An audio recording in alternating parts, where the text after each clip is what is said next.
peço que você abra sua Bíblia no Salmo 33. Salmo 33. Eu vou fazer esta leitura, você me acompanhe na leitura do texto em silêncio. E depois da leitura, mantenha a sua Bíblia aberta, por favor, nesta passagem. Exultai, ó justos, no Senhor. Aos retos fica bem louvá-lo. Celebrai o Senhor com harpa, louvai-o com cânticos no saltério de 10 cordas. Entoai-lhe novo cântico, tangei com arte e com júbilo. Porque a palavra do Senhor é reta e todo o seu proceder é fiel. Ele ama a justiça e o direito. A terra está cheia da bondade do Senhor.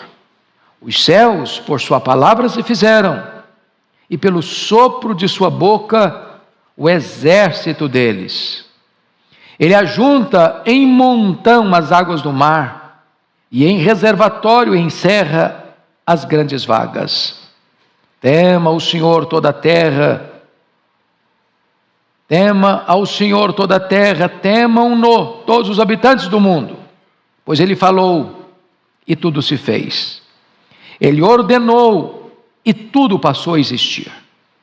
O Senhor frustra os desígnios das nações e anula os intentos dos povos. O conselho do Senhor dura para sempre, os desígnios do seu coração por todas as gerações. Feliz a nação cujo Deus é o Senhor, e o povo que Ele escolheu para a sua herança. O Senhor olha dos céus, vê todos os filhos dos homens. Do lugar de sua morada, observa todos os moradores da terra. Ele que forma o coração de todos eles, que contempla todas as suas obras. Não há rei que se salve com o poder dos seus exércitos, nem por sua muita força se livra o valente. O cavalo não garante vitória, a despeito de sua grande força, a ninguém pode livrar. Eis que os olhos do Senhor estão sobre os que o temem, sobre os que esperam na sua misericórdia, para livrar-lhes a alma da morte, e no tempo da fome, conservar-lhes a vida. Nossa alma espera no Senhor, nosso auxílio e escudo. Nele o nosso coração se alegra, pois confiamos no seu santo nome. Seja sobre nós, Senhor, a tua misericórdia, como de ti esperamos. Amém. Bom, eu quero tratar com vocês sobre o tema adoração, a mais nobre missão do povo de Deus. O Salmo 33 compõe o primeiro livro do Saltério. Vocês bem sabem que o livro de Salmos é uma coletânea de poemas escritos em mais de 1000 anos, num período de mais de 1000 anos. São vários autores escrevendo sobre vários temas. Temos salmos de louvor, de lamento, salmos imprecatórios, salmos messiânicos. E o primeiro livro, que vai do Salmo 1 ao Salmo 41, ele todo foi escrito por Davi. Então nós estamos tratando aqui de um salmo de Davi. E Davi era um músico, Davi era um compositor, Davi era um adorador. E por isso Davi fala com tanta desenvoltura e com tanta eloquência sobre este magno assunto da Bíblia, adoração. Às vezes você escuta que missões é a principal missão da igreja, e não é. A principal missão da igreja é a adoração. Você prega exatamente para que os povos conheçam e adorem a Deus. O Catecismo de Westminster, breve catecismo, lança a primeira pergunta teológica. E a pergunta é essa: qual é o fim principal do homem? E a resposta é: o fim principal do homem é glorificar a Deus e gozá-lo para sempre. Ou seja, o Deus da obra vem antes da obra de Deus. Deleitarmos-nos em Deus, conhecermos a Deus e adorarmos a Deus, vem antes do trabalho para Deus. De fato, a adoração é a mais nobre missão do povo de Deus. Você adora a Deus por quem Deus é. É por isso que é preciso conhecer a Deus. E é por isso que conhecer a Deus é a própria essência da vida eterna. Porque quando você conhece a Deus, você o adora. Você não pode adorar quem você não conhece. Você não pode se deleitar em quem você não tem, ou com quem você não tem intimidade. Adoramos a Deus, portanto, pelos seus atributos, por quem Ele é. Damos graças a Deus pelas suas obras. Obra da criação, obra da providência e obra da redenção. Então, dito isto, de forma muito breve, a título de introdução, já convido você para entrarmos na exposição do texto. E a primeira coisa que Davi destaca é a identidade do adorador. No versículo 1, olha você comigo aí: adoração é a maior alegria dos justos. Exultai, ó justos, no Senhor. Quem é justo? Quem é justo? A Bíblia diz que não há justo nenhum sequer. Justo na Bíblia não é aquele que é inerentemente justo, mas é aquele que é declarado justo, por causa da justiça de outra alguém, colocado na sua conta, imputado a ele.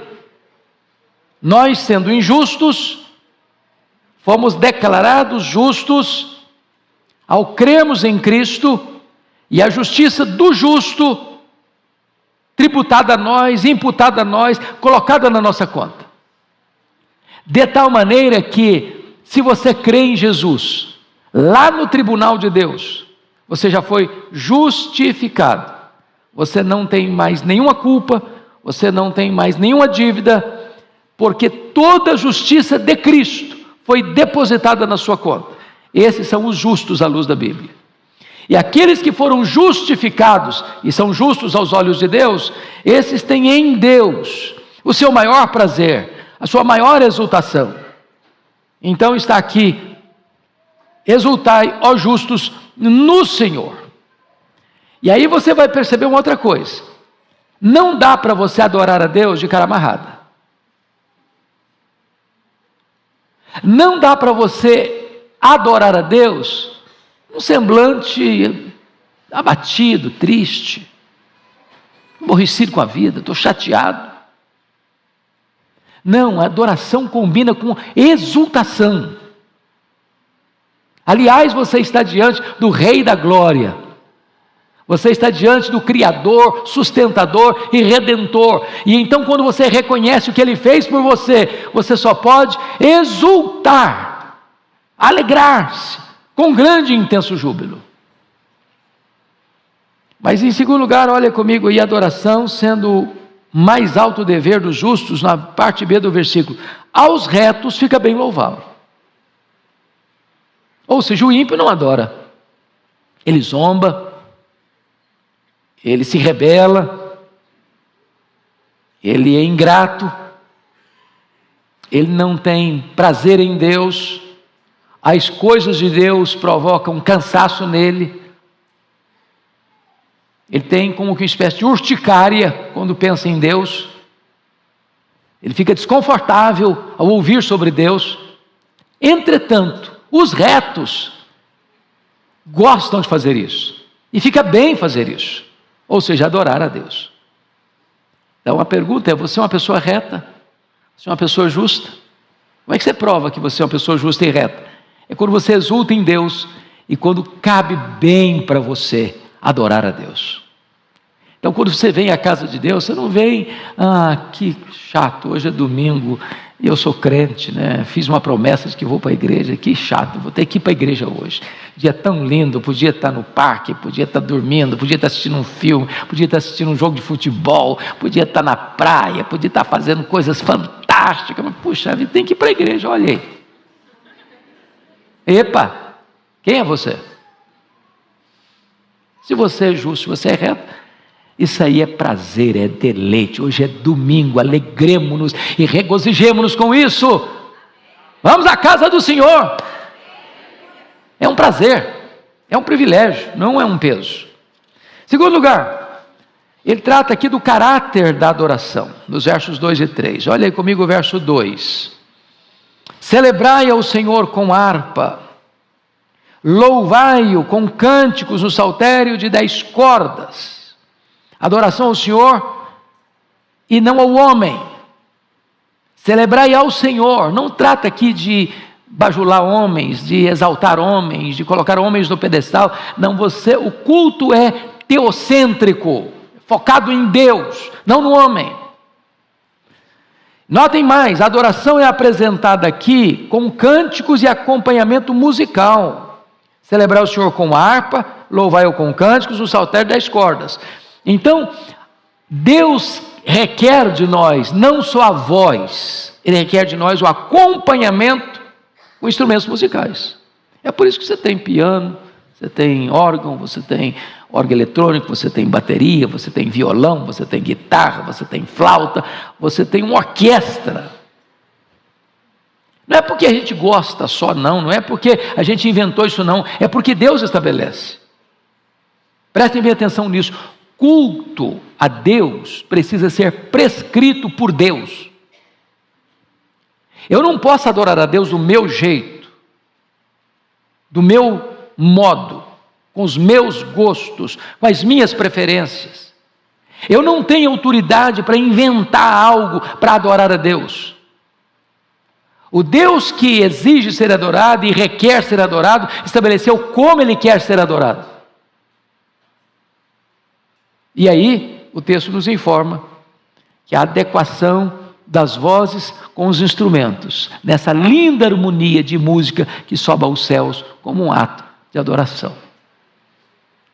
Eu não tenho o direito, por exemplo, de pensar numa música, ou compor uma música, ou cantar uma música que esteja fora dos preceitos da palavra de Deus. A música é teologia cantada. E é preciso ter critério antes de começar a ensinar uma música para saber se a teologia da música é boa, se a letra está afinada com as Escrituras, porque nós cantamos a palavra de Deus. É por isso que o Salmo 40, versículo 3 diz: e me pôs nos lábios um novo cântico, um hino de louvor ao nosso Deus. Muitos verão essas coisas, temerão e confiarão no Senhor. Essa música tem origem divina, é Deus quem põe nos lábios. Essa música tem uma natureza, é um novo cântico. Essa música tem um propósito, é um hino de louvor ao nosso Deus. Essa música tem um resultado.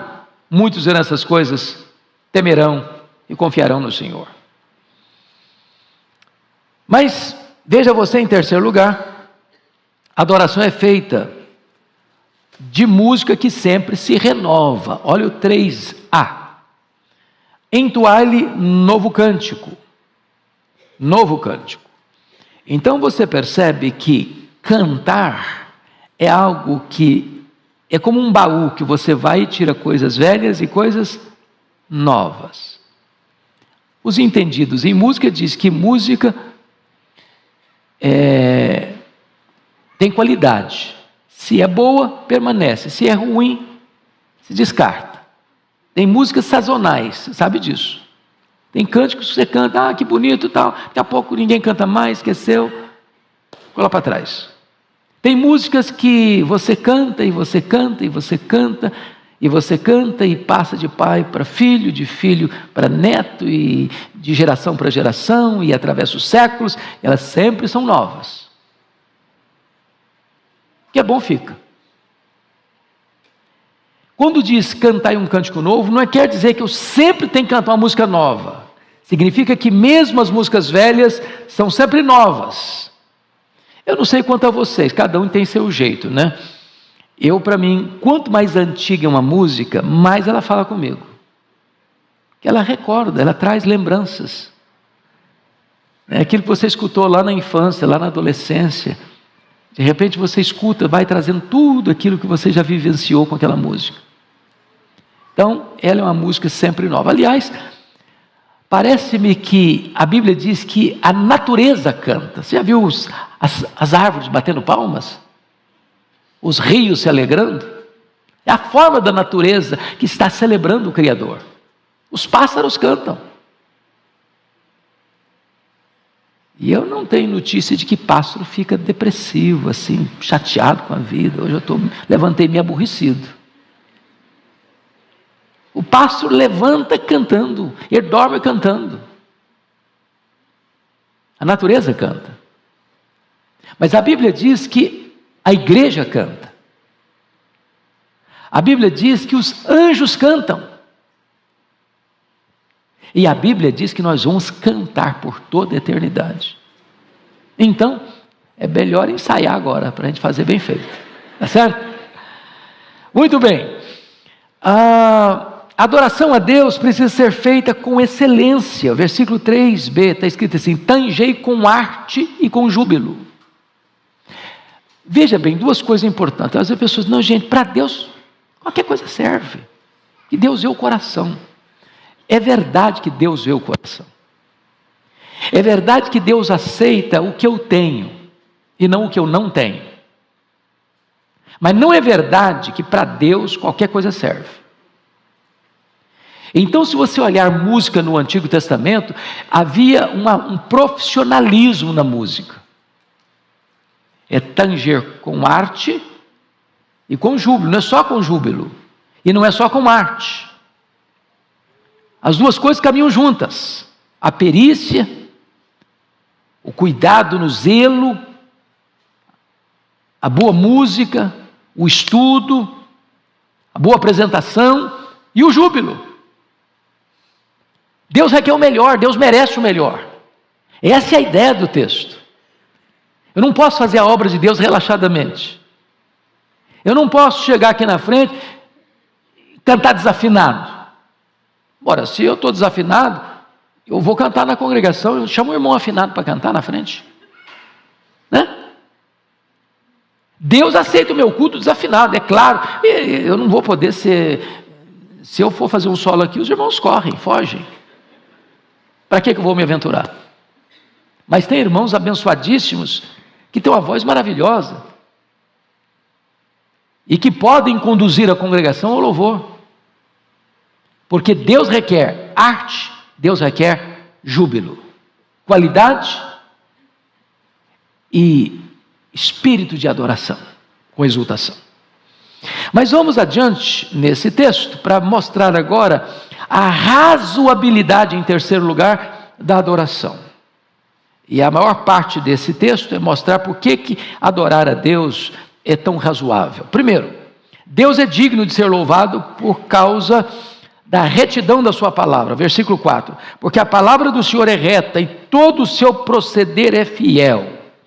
Vamos entender bem isso aqui, meus irmãos. Por que nós adoramos a Deus? A adoração flui da Bíblia. A adoração emana da Bíblia. Você adora a Deus porque você conhece a Deus. E você conhece a Deus como? De que forma? Por quê? Deus se revelou na natureza. Deus se revelou na nossa consciência. Mas Deus se revela especialmente na Bíblia. Você conhece Deus porque Deus se revelou. Não é fruto da sua investigação.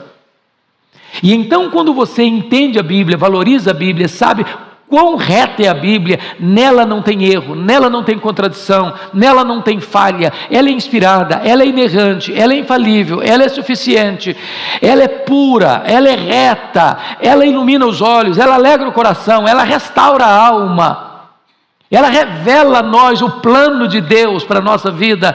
Quando você ama a Bíblia, o resultado disso é que você começa a adorar a Deus, por causa da sua palavra, que é reta. Então não há adorador fora de Bíblia. Não, eu não gosto de Bíblia, eu gosto é de cantar. Bíblia não. Uma coisa está errada aí. Porque a adoração emana da Bíblia. Deus é adorado exatamente porque a sua palavra é reta. Mas em segundo lugar, nós devemos adorar, Deus é digno de ser adorado por causa da excelência do seu caráter. Versículo 5. Ele ama a justiça e o direito. Nós não poderíamos adorar uma divindade cujo caráter não é reto.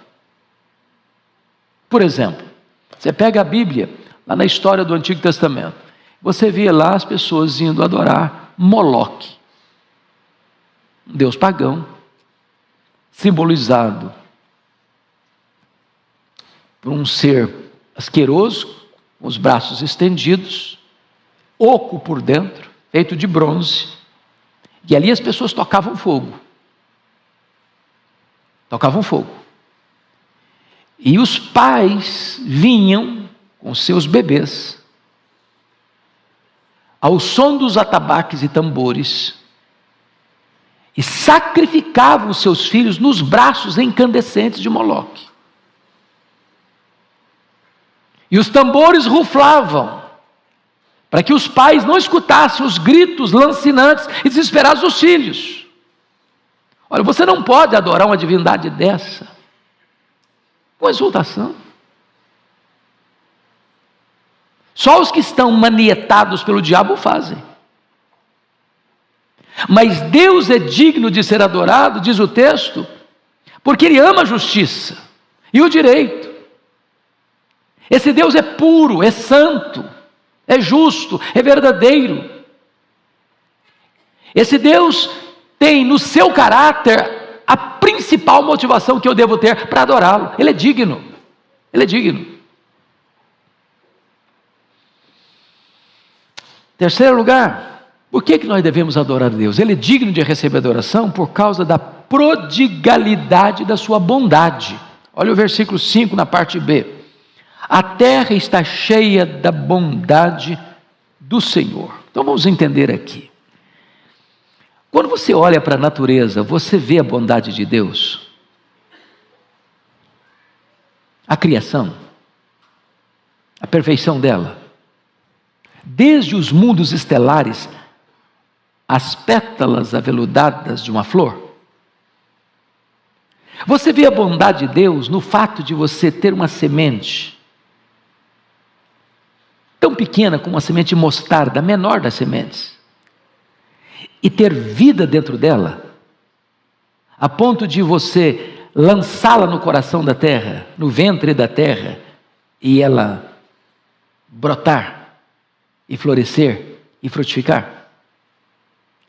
Você vê a bondade de Deus nas estações do ano.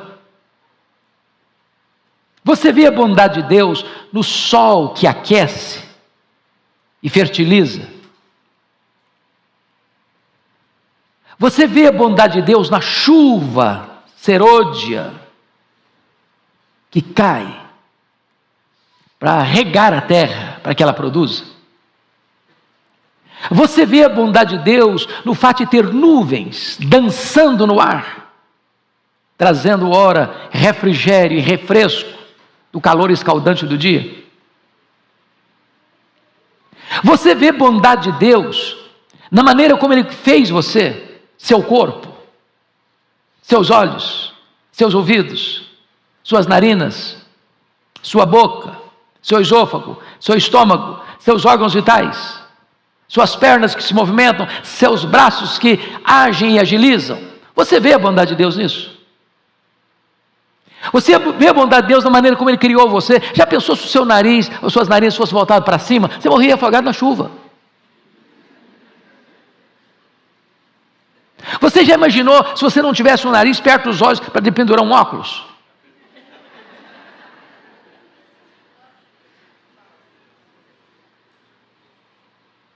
Você vê a bondade de Deus nas cores diversas, nos sabores diversos, no seu paladar que distingue os sabores.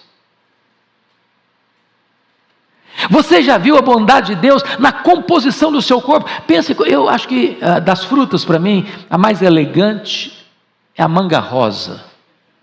Pensa num negócio assim, espetacular. O perfume dela. Aí os seus olhos olham,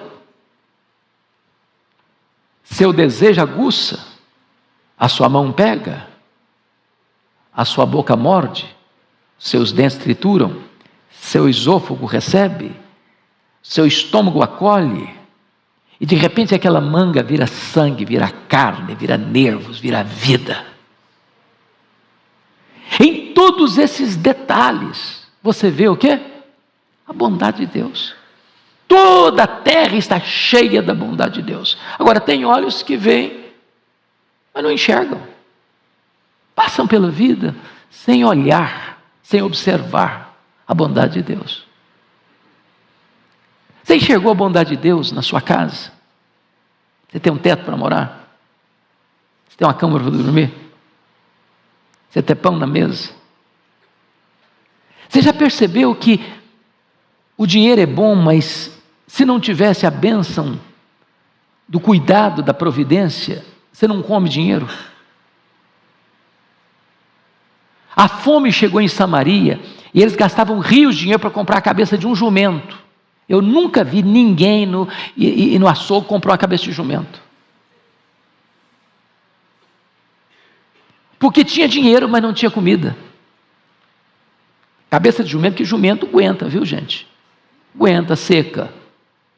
E aí os animais, as reses morrem, o jumento está lá. Então, o fato de você estar vivo hoje é a bondade de Deus. Se é fechar a torneira do oxigênio, você e eu caímos e viramos pó. Quem protege a gente é a bondade de Deus. Você está aí, hoje nós estamos, louvado seja Deus, saindo de uma pandemia.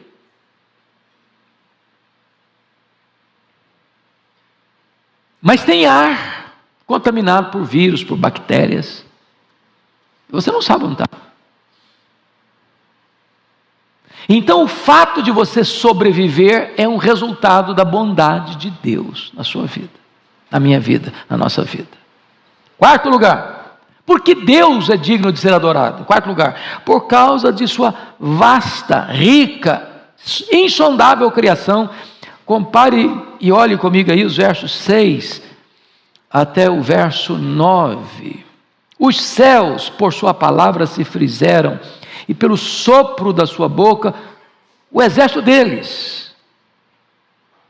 Agora, quando você olha aí, os céus por sua palavra se fizeram, nós que está no plural. É lá em Gênesis 1:1. No princípio criou Deus os céus e a terra. E aí você começa a perguntar, quão vasto é o céu, ou os céus?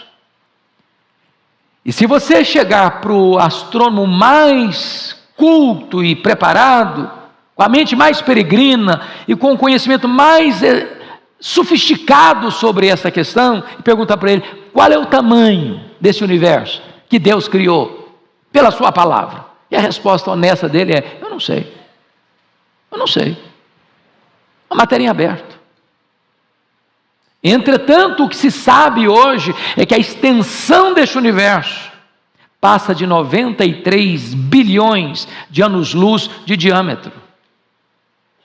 Em outras palavras, se você conseguisse voar a velocidade da luz, 300 mil quilômetros por segundo, nessa velocidade, você gastaria mais de 93 bilhões de anos para ir de uma extremidade à outra. Pois não há 1 centímetro que o seu Deus não tenha criado, não conheça, não esteja presente, e não possa dizer, isso aqui é meu.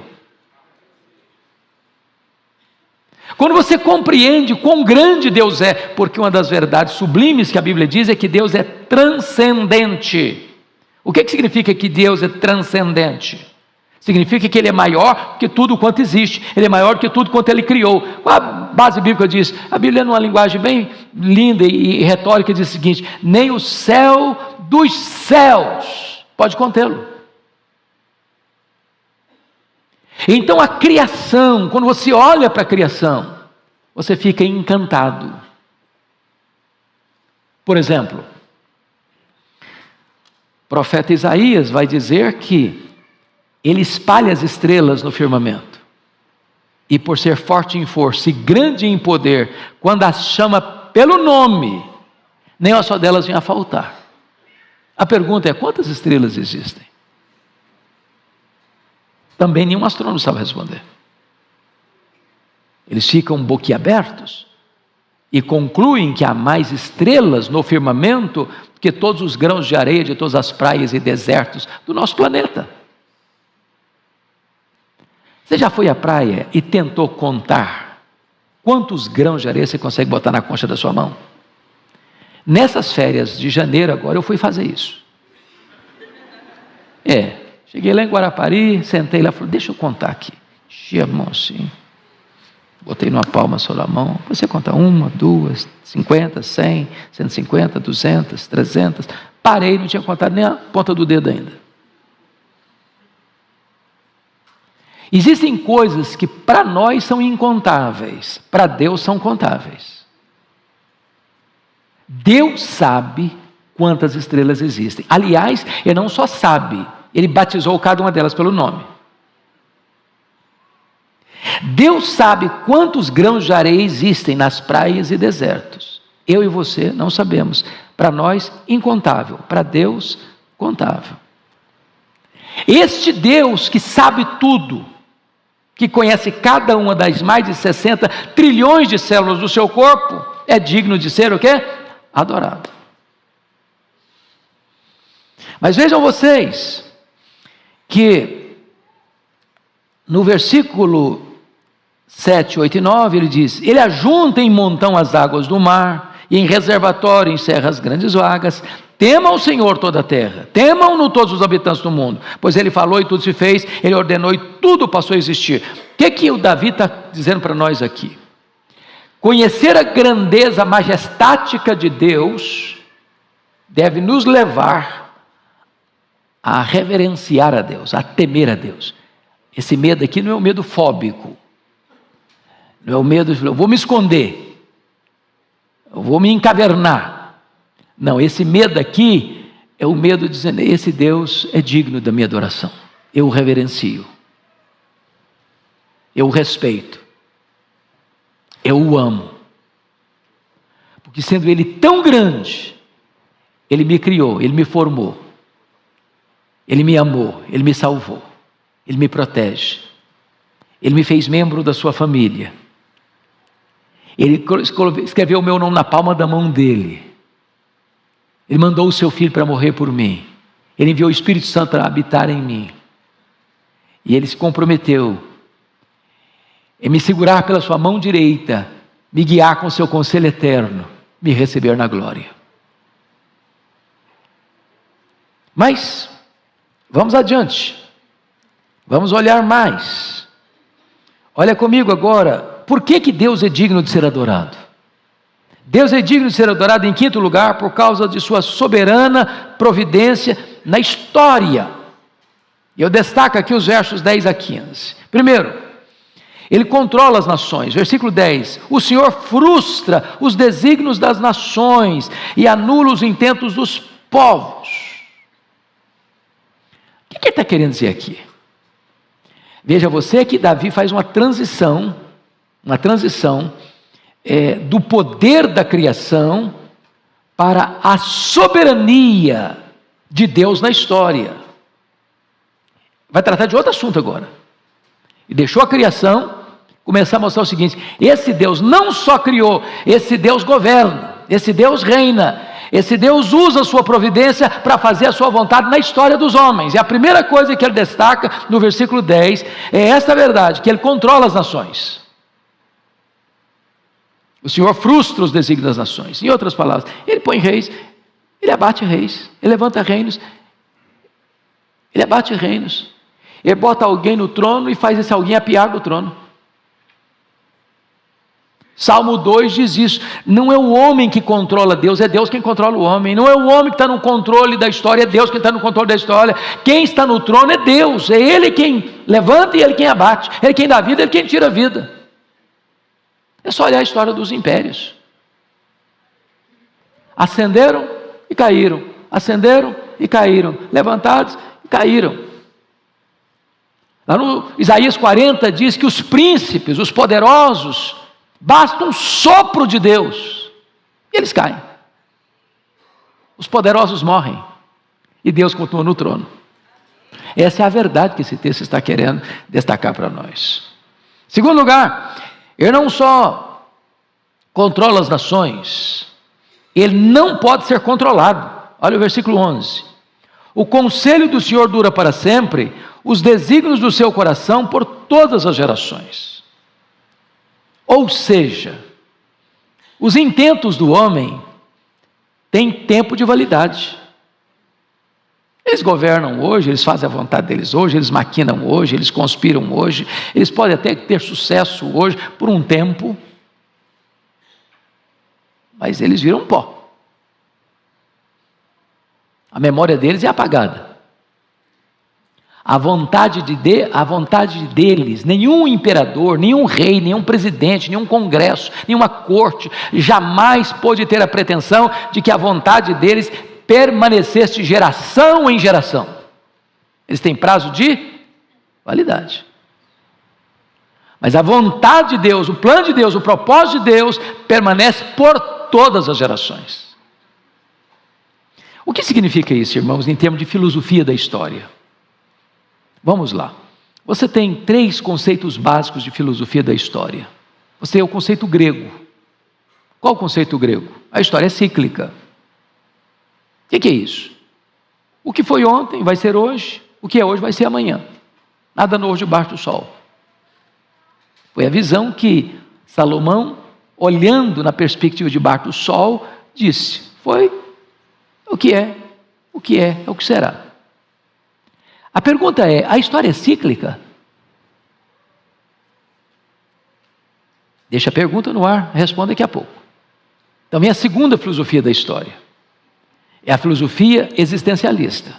A história está sem rumo, a história é um caminhão sem freio ladeira abaixo, a história não tem propósito, nós estamos embarcados numa nave sem piloto, que vai cair. É tragédia. Não tem esperança. É o pessimismo. É o fracasso. É a decretação do fracasso. Acabou. Você não respira, você não espera. A vida é uma bolha vazia no mar do nada. Não tem esperança, não tem amanhã, não tem futuro. É o pessimismo crônico. E existe a terceira filosofia da história, que é a visão cristã. A história é teleológica. Pega a palavra telos, no grego, que é a palavra fim. Então a história caminha para um fim. A história caminha para uma consumação. E a consumação é a vitória da luz sobre as trevas, da verdade sobre a mentira, da justiça sobre a injustiça, do amor sobre o ódio, de Deus sobre o diabo e as suas hostes. O que você vai encontrar no livro de Apocalipse é que todos aqueles que se levantaram contra Deus para conspirarem contra Ele vão cair. Cai a grande Babilônia, Apocalipse 17 e 18. Cai o anticristo e o falso profeta, Apocalipse 19 e 10. Cai o diabo, Apocalipse 20 e 10.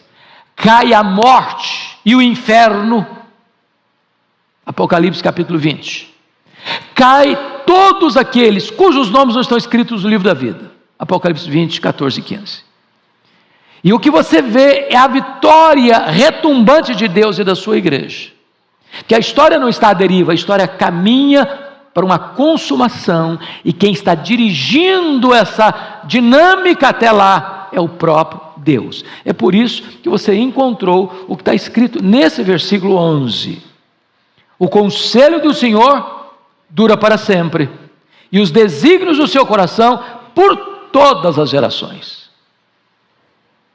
Bom, terceiro lugar. Deus escolhe dentre os povos um povo para si. Versículo de número 12, confira comigo. Você pode ler em voz alta? Vamos juntos? Feliz a nação cujo Deus é o Senhor, e o povo que Ele escolheu para a sua herança. Há duas coisas aqui, meus irmãos. Vamos pegar a parte final primeiro. Ele diz na parte final do verso 12, algo sublime. E o que ele disse? O povo que ele escolheu para a sua herança. Quem é esse povo? Quem é esse povo? A igreja. Como é que a igreja é composta? Dentre todos os povos, Deus escolhe aqueles que foram comprados pelo sangue do Cordeiro, procedentes de toda tribo, raça, povo, língua e nação. E Deus forma esse multipovo, multicolorido povo, de todas as cores, de todos os estratos sociais, de todas as culturas, de todos os naipes. E dentre os povos, no meio desses povos, Deus forma um povo para ser o seu povo. Que privilégio você e eu fazermos parte desse povo, que se chama povo de Deus, família de Deus, rebanho de Cristo, membros do corpo de Cristo. Mas vamos para a parte A do versículo: feliz é a nação cujo Deus é o Senhor. Eu não sei se vocês têm a mesma compreensão que eu tenho, mas hoje nós estamos vivendo uma realidade sombria, onde mundo afora, como que uma espécie de agenda global, as pessoas querem sacudir o jugo de Deus de cima delas. Eu vim agora recentemente de uma reunião que eu tive lá nos Estados Unidos e Canadá, com o Ministério Luz para o Caminho. Não sei se vocês têm ciência, eu trabalho em Luz para o Caminho, que é uma agência missionária responsável pela língua portuguesa. Nosso ministério tem uma abrangência das 10 principais línguas do mundo: o chinês, o japonês, o russo, o árabe, o hindi, o indonésio, francês, inglês, espanhol e português. Eu sou o responsável pela língua portuguesa. Nós estávamos reunidos com esses 10 líderes dessas 10 línguas durante uma semana. E quando você para olhar o mapa das nações, onde você não pode dizer que você é um cristão, declaradamente, onde você não pode carregar uma Bíblia, é um crime, onde você não pode falar que o seu Deus é superior a outra divindade, onde você ser um cristão é você estar na ilicitude, e você pode ser preso, você pode ser torturado, você pode ser morto. Onde você não tem liberdade de consciência, ou de expressar o que você crê, aberta e publicamente. Onde você tem numa nação mais de 1 milhão de deuses, e até a vaca é venerada como uma deusa. Onde você tem nações em que o órgão sexual masculino é uma divindade, e as pessoas vão lá para cultuar o órgão sexual masculino, se prostrar diante dele para adorá-lo. E quando você vê todo esse cenário global, mundial, da cegueira, você vai dar valor ao que está escrito aqui: feliz é a nação cujo Deus é o Senhor. Nós precisamos lutar por isso. Primeiro, para que nós tenhamos liberdade de cultuar, você sair da sua casa num domingo de manhã e vir para a igreja, sem qualquer vergonha ou sem qualquer proibição de ter a sua Bíblia. De você poder, num avião, num metrô, num ônibus circular, num saguão de aeroporto, sacar a sua Bíblia e ler a sua Bíblia sem constrangimento. De você poder pegar a sua Bíblia e comprar uma Bíblia e presentear alguém, sem medo de que alguém vai descobrir isso e punir você. Feliz é a nação cujo Deus é o Senhor. Precisa botar a legenda ou está claro? Tá bom.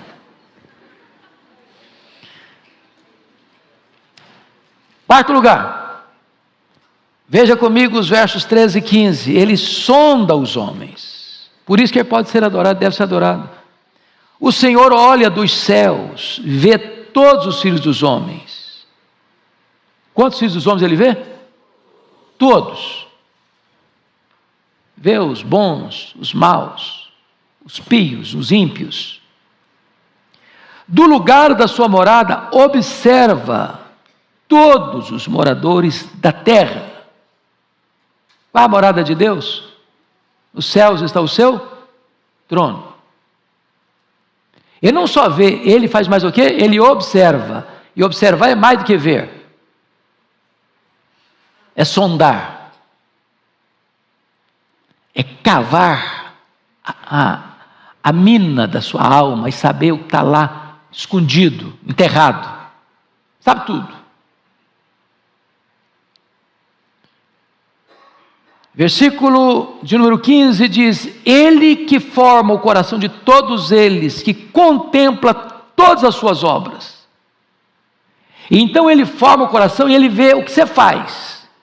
Sabe tudo. Se esse Deus é onisciente, ele é o quê? Digno de ser o quê? Adorado. Adorado. Davi está tratando aqui a plausibilidade e a razoabilidade da adoração. E levantando essas questões todas.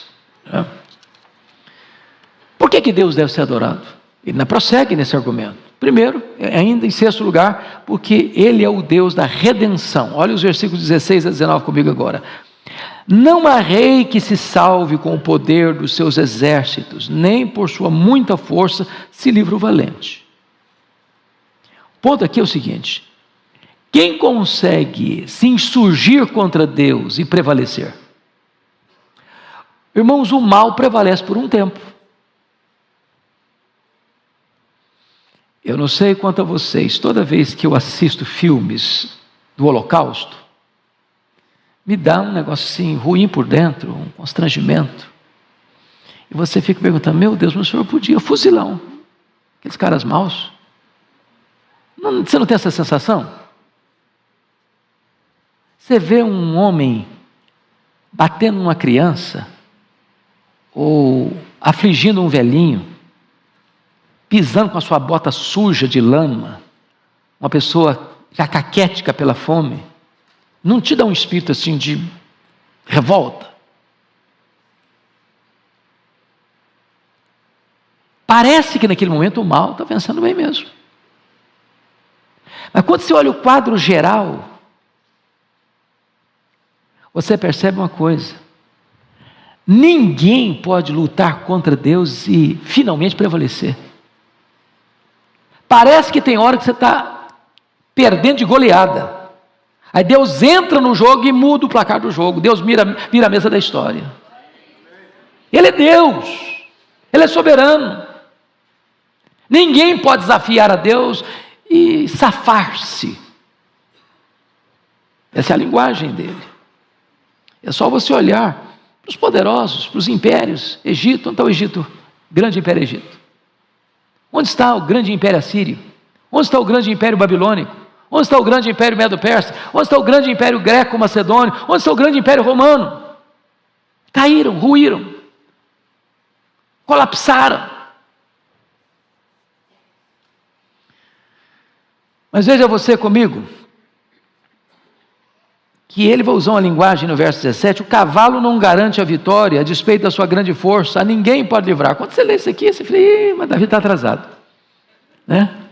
Na época deles, a bomba atômica da época dele era um cavalo.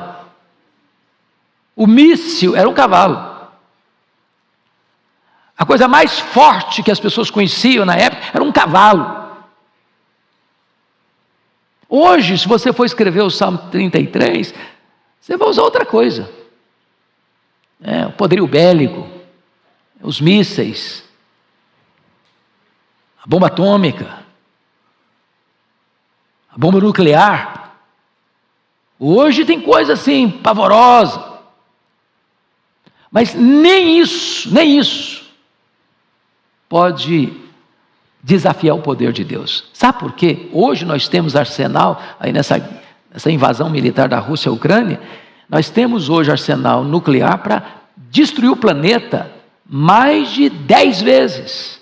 Mikhail Gorbachev, em 1985, ao escrever o seu livro Perestroika, ele disse que o arsenal só Rússia e Estados Unidos dava para destruir o planeta 27 vezes. A paz que existe entre as nações é a paz postiça do medo. Mas sabe o que a Bíblia diz? Lá em 2 de Pedro, capítulo 3, segunda carta de Pedro, que quem vai acionar o botão, que vai incendiar os céus, a terra e as obras que existem na terra, não são os poderosos. Quem vai acionar esse botão é Deus. Quem tem o controle é Deus. O controle remoto da história está nas mãos de Deus. A mesa que vai dar vida ou destruir, para Deus fazer tudo de novo, novos céus e na terra, quem vai apertar o botão é Deus. É isso que ele está dizendo.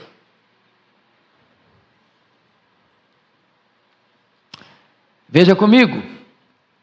Ele salva extraordinariamente aqueles que nele esperam, versículos 18 e 19. Eis que os olhos do Senhor estão sobre os que o temem, sobre os que esperam na sua misericórdia, para livrar-lhes a alma da morte e no tempo da fome conservar-lhes a vida.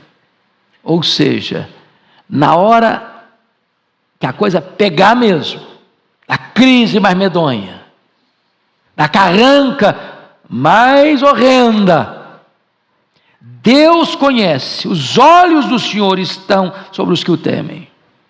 Os olhos do Senhor estão sobre aqueles que esperam nele. Mesmo em tempo de guerra e de fome, Deus está lá para conservar a vida. Ele é o Deus da salvação, Ele é o Deus da redenção, Ele é o Deus da providência, Ele é o Deus da libertação, Ele é o Deus do socorro providente na hora da angústia. Mas agora eu quero concluir o último ponto. A consequência agora da adoração. Tem 3 coisas que eu destaco. Primeiro, aqueles que adoram o Senhor esperam nele. Versículo 20. Você pode ler comigo, versículo 20? Vamos juntos? Nossa alma espera no Senhor. Nosso auxílio e escudo. Se você estiver passando uma magrela hoje, passando uma luta muito grande hoje, minha palavra para você é: espera no Senhor. Espera no Senhor. Espera no Senhor. Segundo, aqueles que adoram o Senhor alegram-se nele. Vamos juntos, o verso 21. Nele o nosso coração se alegra, pois confiamos no seu santo nome. Notem isso, irmãos, ele não está se alegrando nas bênçãos, está se alegrando no abençoador. A nossa alegria maior não é a dádiva, a nossa alegria maior está no doador. É em Deus que a nossa alma se alegra. É em Deus que o nosso coração se alegra. Último lugar, terceiro e último. Aqueles que adoram o Senhor, oram a Ele. Vamos juntos, o 22. Seja sobre nós, Senhor, a Tua misericórdia, como de Ti esperamos. Eu acho maravilhoso porque ele começa com adoração e termina com oração. As duas coisas caminham juntas. Porque você conhece a Deus para adorá-lo, você pode então dirigir sua oração a Ele e clamar desta forma: seja sobre nós, Senhor, a Tua misericórdia, como de Ti esperamos. O que esse homem está vendo e observando é que vivemos num mundo complexo, vivemos num mundo de oposição a Deus, e nós jamais teríamos condições de enfrentar esse sistema, esse mecanismo, sem a misericórdia de Deus, sem a assistência de Deus. Então ele está orando e dizendo: seja sobre nós, Senhor, a Tua misericórdia, como de Ti esperamos.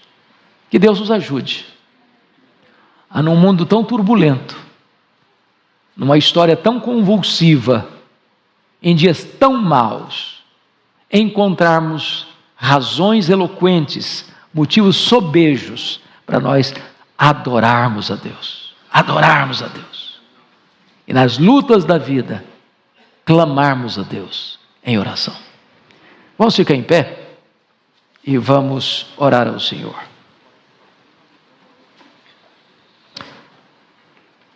Deus querido, louvado seja o teu nome, porque não há Deus além de ti, não há Deus como tu, só tu és Deus, Deus Pai, Deus Filho, Deus Espírito Santo, Deus Criador, Deus da providência, Deus da nossa salvação.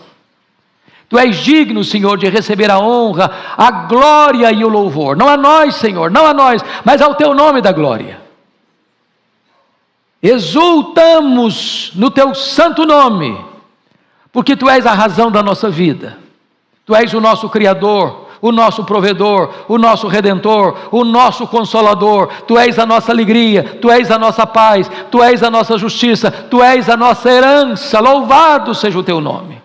Meu Deus, sustenta o teu povo, alegra a tua igreja, renova o ânimo da tua igreja, fortalece a tua igreja e faz com que esta igreja seja uma igreja viva, dinâmica, operosa, que te adore com todo fervor e trabalhe com todo dinamismo e ore com toda humildade. Conduz os nossos passos em triunfo, Senhor, e abençoa o teu povo, para que este povo seja fiel, para que este povo seja obediente, para que este povo seja piedoso, para que este povo seja um luzeiro a brilhar neste mundo de trevas. Oramos em nome de Jesus. Amém.